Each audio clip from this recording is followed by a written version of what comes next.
우리 함께 인사하십시다. 하나님은 당신을 사랑하십니다. 아멘. 할렐루야. 우리를 사랑하시는 하나님의 사랑하심이 우리가 살아가는 날 동안 언제나 계속되기를 간절히 축원합니다.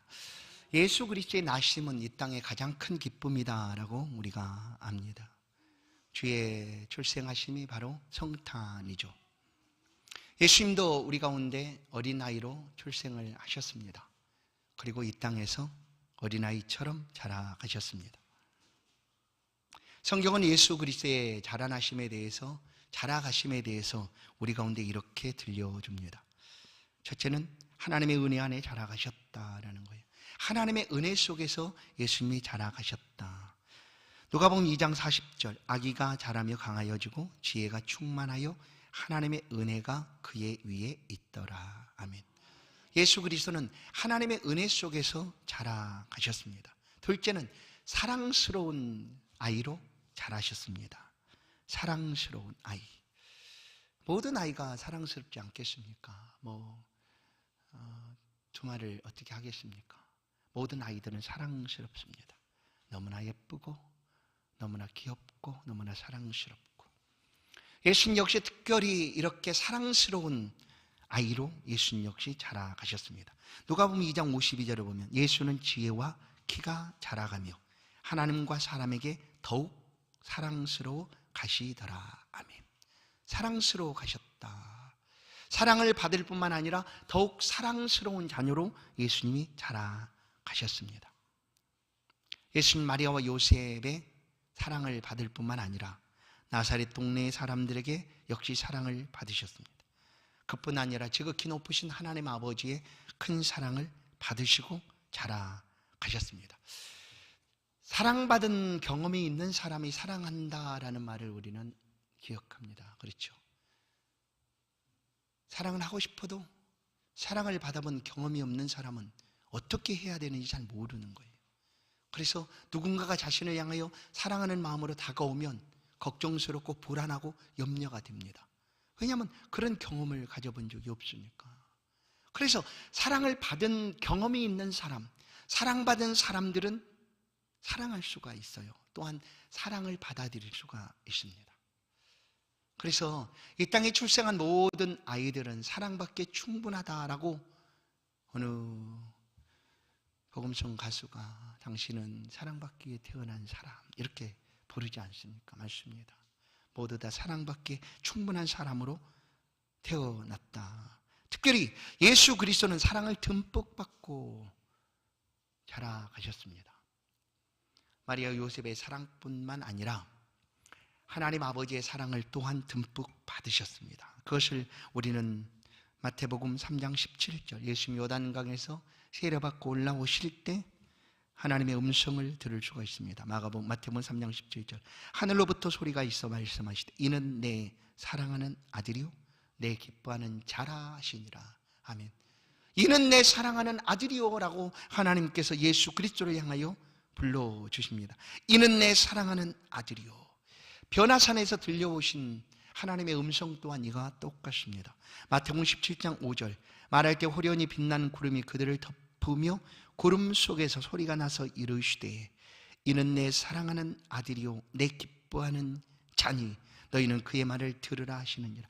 이는 내 사랑하는 아들이요라고 하나님께서 예수 그리스도를 향하여 말씀하셨다라는 거예요. 이는 내 사랑하는 아들이요.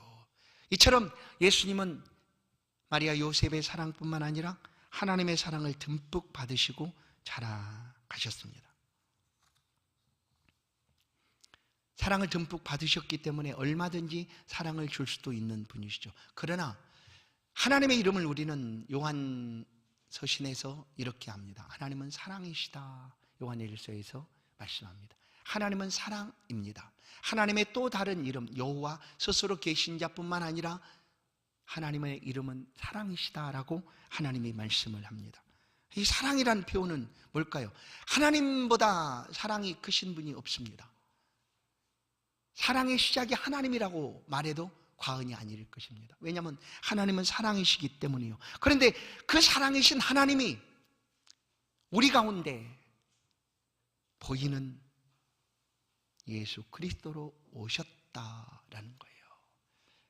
하나님의 현현입니다. 말씀이신 예수 그리스도께서 우리 가운데 오셨습니다. 그러니 그분의 사랑이 얼마나 크겠습니까? 사랑이신 그 하나님께서 예수 그리스도로 말미암아 우리 가운데 오셨으니 그리스도 예수의 사랑이 얼마나 크겠는가 하는 거죠. 그분은 사랑으로 똘똘 뭉쳐진 사람이라고 할 수가 있습니다. 그래서 예수님의 생애를 되돌아보면 예수님은 사랑하시는 분이셨어요. 사랑하시는 분이셨다. 그래서 그 사랑을 우리 가운데 주시기를 기뻐하셨어요. 가장 큰 사랑은 어떤 사랑일까? 친구라 부르고 그 친구를 위하여 목숨을 내어주는 사랑, 그 사랑이 큰 사랑이 아니냐 하고 말씀하시고 친히 우리를 친구라고 불러주셨어요. 다시는 너희를 종이라 부르지 않겠다. 너희는 친구다. 내가 너희를 위하여 목숨을 버리노라 하고 우리를 친구라 부르시고 친구인 우리들을 위하여 자신의 목숨을 내어주신 예수 그리스도의 사랑입니다. 요한복음 13장 1절은 유월절 전에 예수께서 자기가 세상을 떠나 아버지께로 돌아가실 때가 이른 줄 아시고 세상에 있는 자기 사람들을 사랑하시되 끝까지 사랑하시니라. 아멘. 예수 그리스도께 떠나실 때가 된 줄을 아시고 그동안도 사랑하셨지만 이제 떠난 후에 그 제자들이 그 사랑 가운데 살아갈 수 있도록 말씀하시는 거예요. 세상에 있는 자기 사람들을 사랑하시되 끝까지 사랑하시니라. 예수님은 우리 가운데 다른 거 묻지 않으세요. 갈릴리 바닷가 낙심한 베드로에게 찾아가셔서 예수님이 3번 물으셨다고 하지 않습니까? 요한의 아들 시몬아, 내가 나를 사랑하느냐라고 묻는 거죠.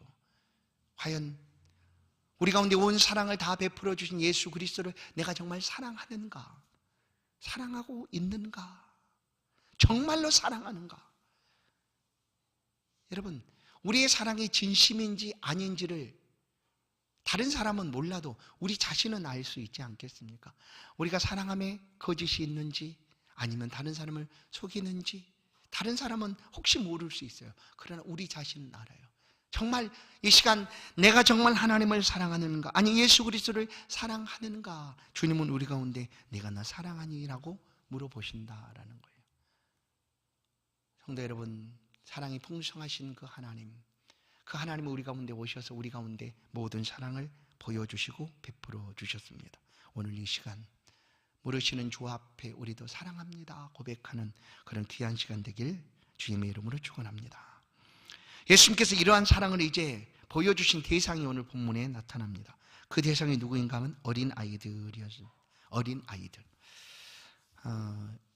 13절을 보시면 사람들이 예수께서 만져주심을 바라고 어린 아이들을 데리고 오매 제자들이 꾸짖거늘. 어린 아이들이 예수님 앞에 왔습니다. 그들이 스스로 온 것이 아니라 그들의 부모가 그 자녀들을 예수님께로 데리고 왔습니다.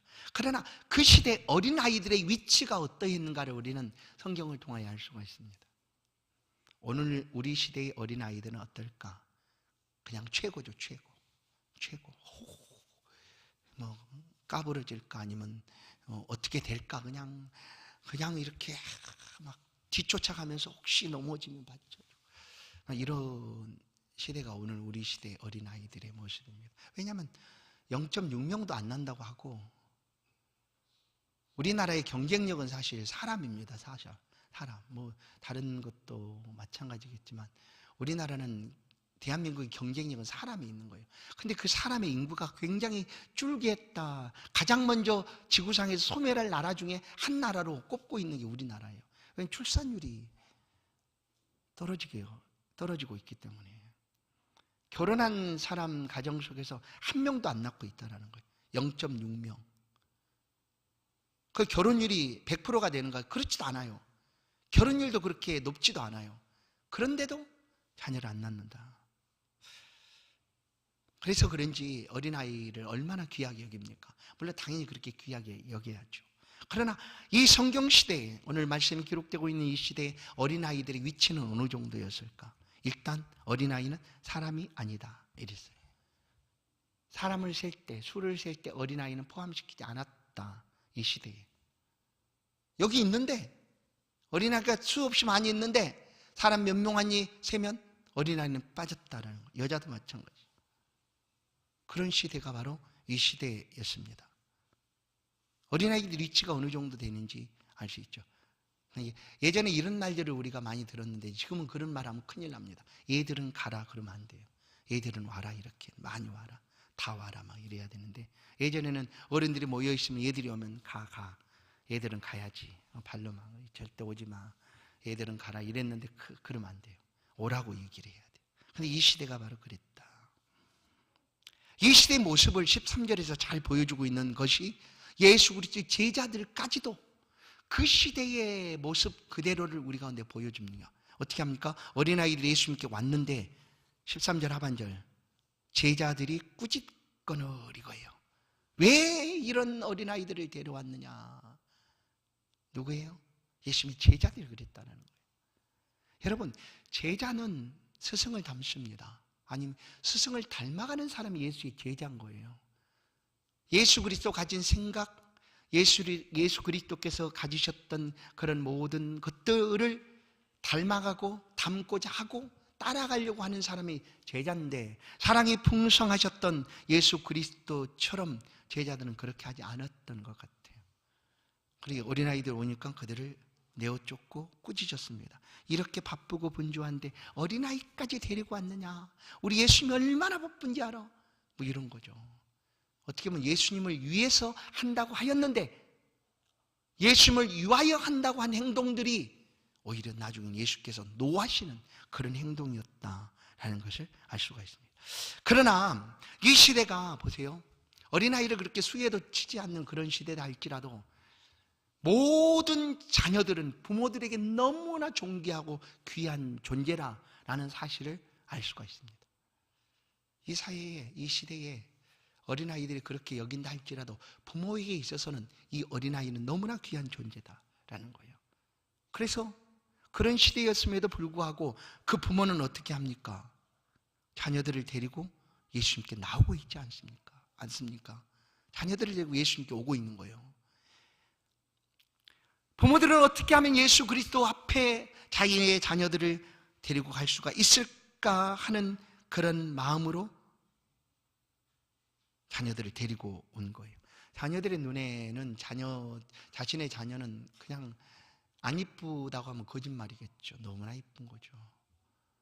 너무나 이뻐요. 혹 누군가가 말합니다. 자녀가 잘못해서 감옥에 있어도 그 자녀가 너무나 귀하다라는 거예요.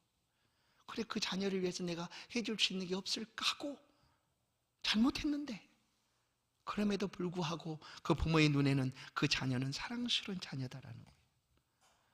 그러니 이 시대에 그 부모들이 특별하신 예수 그리스도 앞에 자기의 자녀들을 데리고 옵니다. 와요. 이유는 예수님 좀 한번 만져주세요 이거예요. 성도 여러분, 오늘 말씀을 듣고 있는 저와 여러분이 오늘 이 말씀을 한번 묵상하십시다. 우리가 자녀들을 양육하는 가장 기본이 뭘까? 어떻게 자녀를 양육하는 것이 가장 잘하는 것일까? 그것의 근본, 시작이 무엇일까 하는 거예요. 이 시대에 자녀들의 수를 생각지도 않는 그 시대에 부모들은 예수님 앞으로 자녀들을 데리고 왔다라는 거예요. 자녀 양육의 근본은 사실 이것입니다. 신앙 교육이죠. 우리가 믿고 있는 그 신앙의 가치가 우리 자녀들 또한 이렇게 살아갈 수 있도록 가르쳐주고 전해주는 거예요.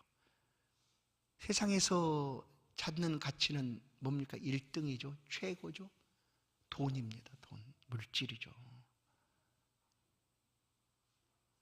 1등하고 최고가 되고 돈을 많이 거둘 수 있는 그런 자녀라면 하나님 앞에 데려오는 것을 멈춰도 되는가? 안 됩니다. 그건 시작부터가 틀려진 거예요. 우리가 그런 삶을 살고 있는 것 아니지 않습니까? 우리의 삶에 예수 그리스도를 품고 예수 그리스도를 믿음으로 신앙하며 살아가기 때문에 그 삶의 최고의 가치는 물론 우리가 다 1등할 수 없어요. 최고가 아닐 수도 있어요.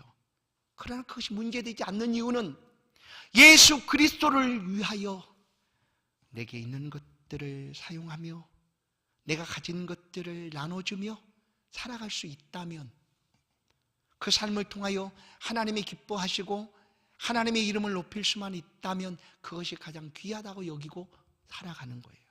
그것이 신앙의 가치가 아닙니까? 오늘 우리가 그렇게 하나님 앞에 우리 자신은 살고자 얘기하는 것 아니에요?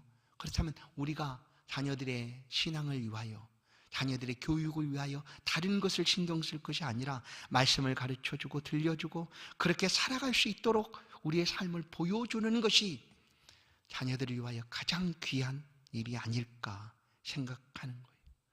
그래서 이 시대에 소도치지 않는 그런 아이들을 부모들은 이끌고 예수께 나왔어요. 어떻게? 예수님 한 번만 좀 만져주세요. 예수님 한 번만 좀 쓰다봐 주세요. 예수님 안아주시면 안 돼요. 좀 축복해 주세요. 이거예요. 어디에? 예수께, 예수께. 여러분, 어떤 사람이 그런 고백을 하지 않습니까? 너무나 사랑하는 남편, 너무나 사랑하는 자녀, 어떻게 하면 예수님께 올 수 있도록 할까? 그 마음이 너무나 간절해서 신발을 품고 왔다는 얘기도 들어봤죠. 신발. 교회 올 때마다 살짝이 잠자고 있는 남편의 신발을 품속에 신고 넣고 교회 와서, 하나님, 여기 신발 주인이 집에 있어요. 쿨쿨 자고 있어요. 그러나 내가 너무 사랑해요. 그러니 신발만 올 것이 아니라 앞으로 그 몸도 오게 하는 그런 간절한 마음으로 그렇게 구했다는 그런 얘기도 듣지 않습니까? 우리의 자녀들을 어떻게 교육하고 양육할 것인가? 다 커버린 자녀들을 우리가 어떻게 할 수 없습니다.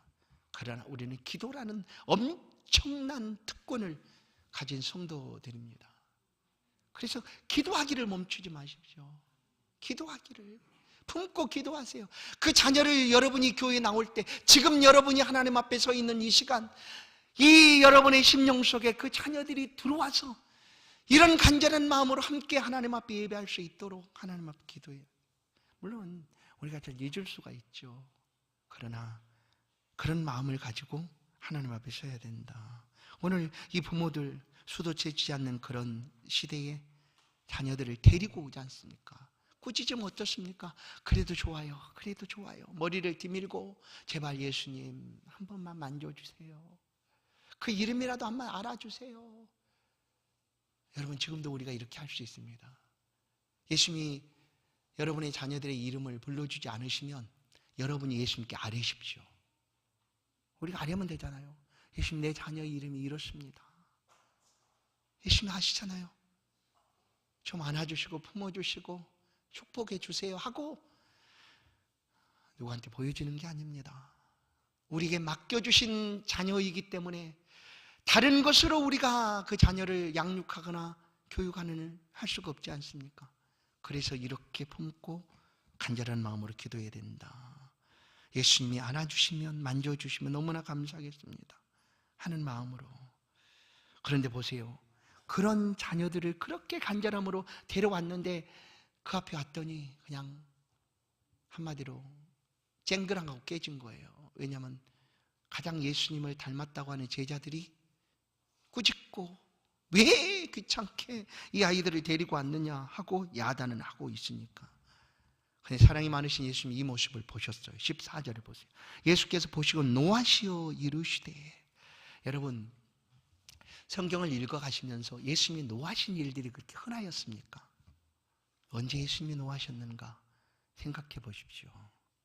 하나님의 예배가 방해될 때, 곧 성전에서 예배하는 처소에서 장사하고 사고 파는, 이익을 남기고 하는 그런 일들이 이루어지고 있을 때, 내 집은 만민이 기도하는 집이라고 여겨졌던 성전 안에서 사람들이 이익을 남기고 서로 사고 팔고 하는 그 일들을 보시고 예수님이 노끈을 만들어서 뒤어 엎으시고 노를 품으셨어요. 이게 예수님 분노하신 모습입니다. 혹자는 이것을 거룩함의 분노다라고 표현하지만 예수님이 분노를 하셨어요. 노를 품으셨어요. 그러나 여러분, 이 노는요, 물론 예수님 사랑이 많으신 분이니까 노하시지 않겠지.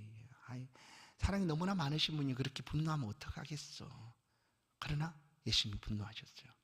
그러나 예수님이 이제 마지막 때에 되면 이것과 비교할 수 없는 분노를 쏟아 놓으실 거예요. 그게 예수 재림 때에 심판주로 오시는 예수 그리스도의 모습 아닙니까? 악한 자들을 잡아서 무저갱 속으로 쳐놓고 영원한 불못으로 다 던져놓는 거예요. 지금은 이 땅의 모든 사람들이 한 사람이라도 돌아와서 회개하고 하나님의 백성이 되기를 원하고 계시지만, 그 같은 시간이 지나고 말해도 듣지 않고 주께 돌아오지 않는 그 사람들을 마지막 때 심판주가 되셔서 분노하시고 심판을 하신다. 그러나 성경 속에서 말씀하고 있는 예수님의 분노하신 모습을 또 한 번 봅니다. 그것은 바로 마태복음 23장에 있는 바리새인들이었어요. 바리새인들.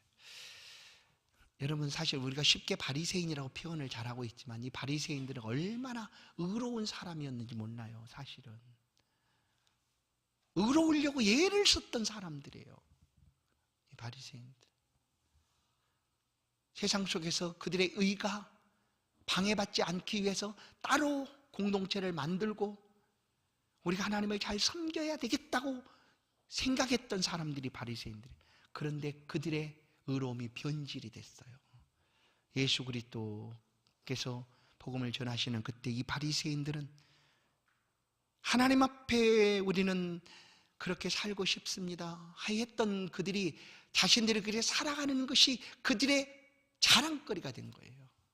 내가 이렇게 살아왔는데, 내가 이런 사람인데, 아이고 저렇게 살지도 못하는 사람, 아이고 저 죄인을 봐봐, 저거 뭐 이러면서. 그러나 우리가 하나님 앞에 우리를 자랑할 것이 있겠습니까? 솔직히 뭘 자랑할 수가 있어요? 모든 것이 하나님이 주신 은혜고, 하나님의 은혜가 아니면 우리가 살아갈 수 없는데 하나님 앞에 자랑할 것이 뭐가 있겠어요? 이 믿음이요? 믿음도 하나님 주신 선물인데. 그런데 이 바리새인들은 예수님 시대에 우리 의로운 사람이야, 우리는 하나님 앞에 정말 의롭게 살고자 하고 그런 사람들이야 하면서 그것이 무슨 특권이냐, 그러지 못한 사람들을 경계했던 거예요. 그래서 예수님께서 바리새인들을 향하여 이 마태복음 23장에 분노하시죠. 화 있을진저 하면서 예수님이 불을 쏟아 놓습니다. 왜냐하면 그들은 천국문 앞에 서서 천국으로 들어가지도 않고 천국을 향하여 들어가려고 하는 사람을 못 들어가게 막고 있었기 때문이에요. 그래서 예수님께서 분노를 하셨어요. 그런데 그 예수님께서 오늘 본문에 어떻게 하셨다고요? 14절, 분노하사 노하시오라고. 노하셨다. 뭐 때문에? 어린아이들을 꾸짖고 금하고 오지 못하도록 하고 있는 이 제자들을 보시고 노하셨어요. 그러니까 이 어린아이들을 향하여 이렇게 행하고 있는 것들이 앞전에 분노했던 그 예수님의 분노하심과 얼마만큼 크게 다가오고 있는가를 알 수가 있어요. 단순히 어린아이들 그 시대 다 그렇게 여기는데 우리가 그렇게 한들 무슨 뭐 당연히 그렇게 하는 거지 라고 했을지 몰라도 예수님은 그들을 향하여 노하셨어요. 제자들을 향하여. 그리고 14절, 어린아이들이 내게 오는 것을 용납하고 금하지 말아라. 이어서 하나님의 나라가 이런 자의 것이니라 라고 얘기해요. 여러분, 궁극적으로 우리가 예수 믿는 목적이 하나님 나라 들어가는 거라고 얘기했잖아요. 그런데 예수님이 탁 집어서 하나님 나라를 가져다가 누구에게 주고 있는가? 어린아이에게 주고 있는 거예요. 하나님 나라가 어린아이의 것이다라고 얘기하는 거예요. 그럼 여기서 의문이 있어요. 어린아이들은 모두 다 하나님 나라에 들어가는가? 알 수 없어요.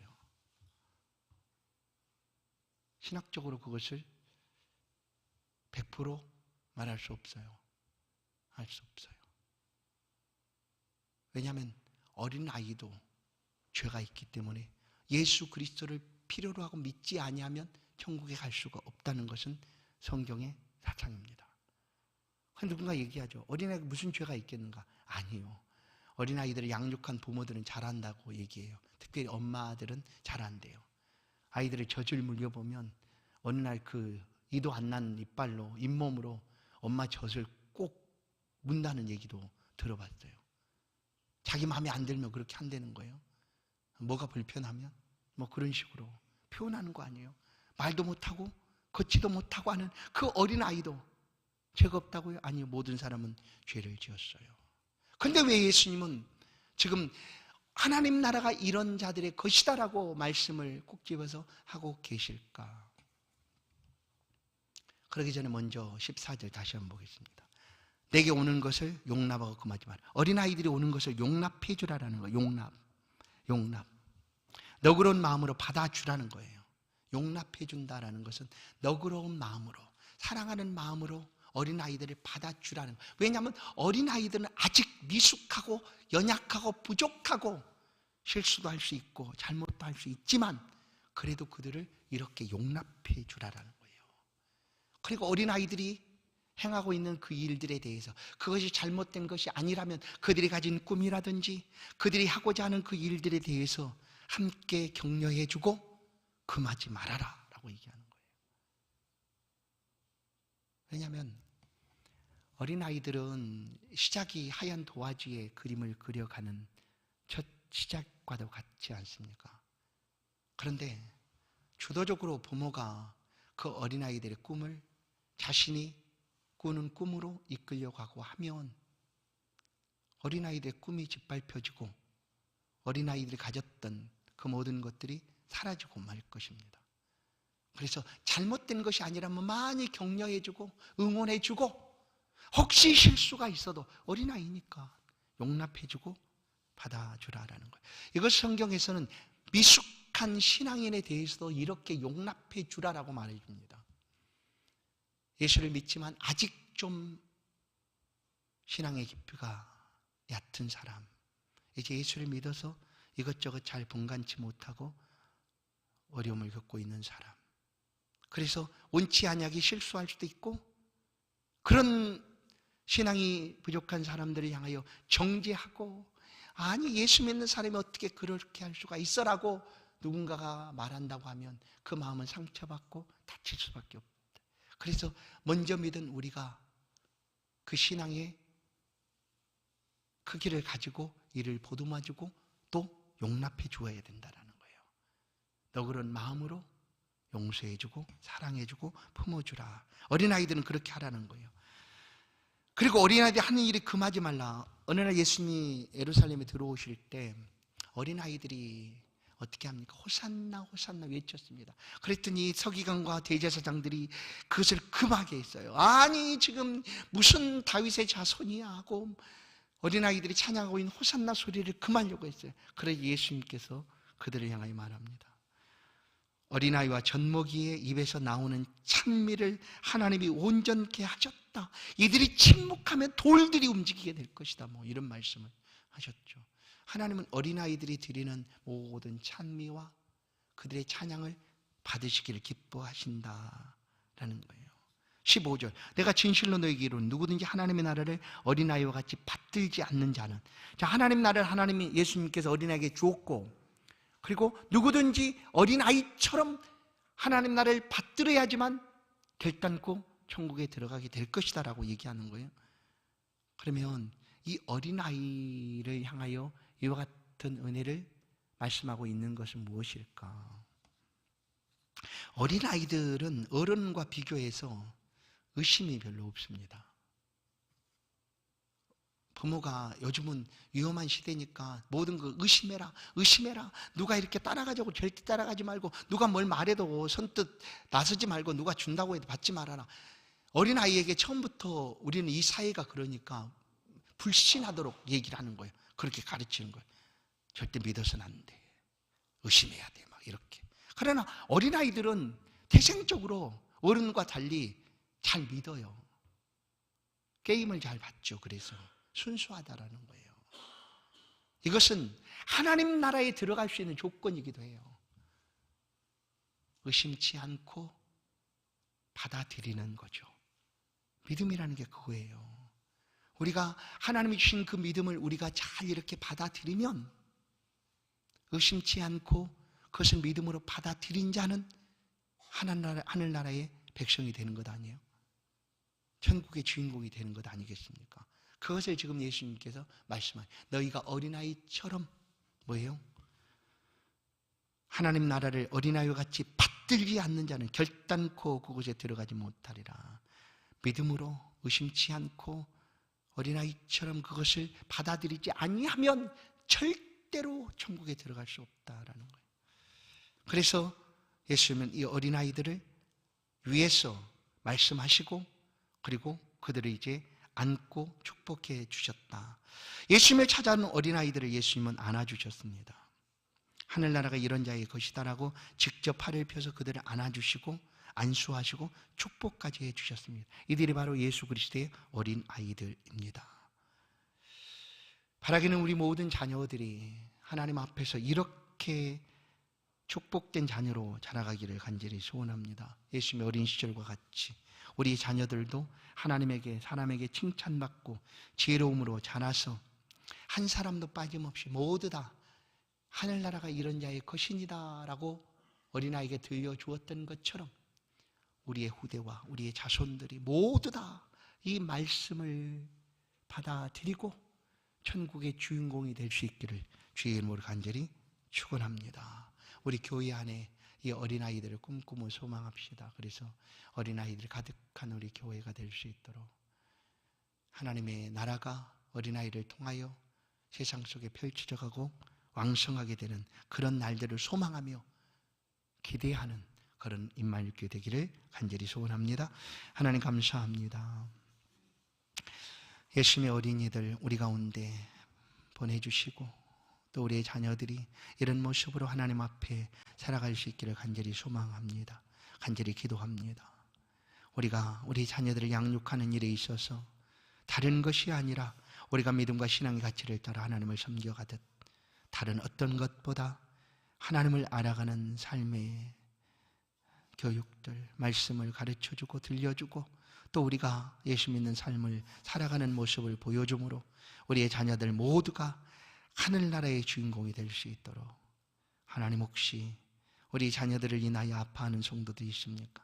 이 시간 마음에 품고 기도할 때 들으시고 결코 기도가 헛되지 않도록 하나님 은혜 베풀어 주셔 우리 자녀들이 주 안에서 하나님과 함께 형통한 생애를 살아가는 복된 자녀가 될 수 있도록 은혜 베풀어 주옵소서. 수능을 마치고 앞길을 주께 의지하며 나아가는 우리 자녀들 좋은 길로 좋은 방법들로 친히 인도하셔 주사 저들이 나가는 길이 형통하도록 은총을 베풀어 주옵소서. 예수 그리스도의 이름으로 기도하옵나이다. 아멘. 찬송 370장입니다.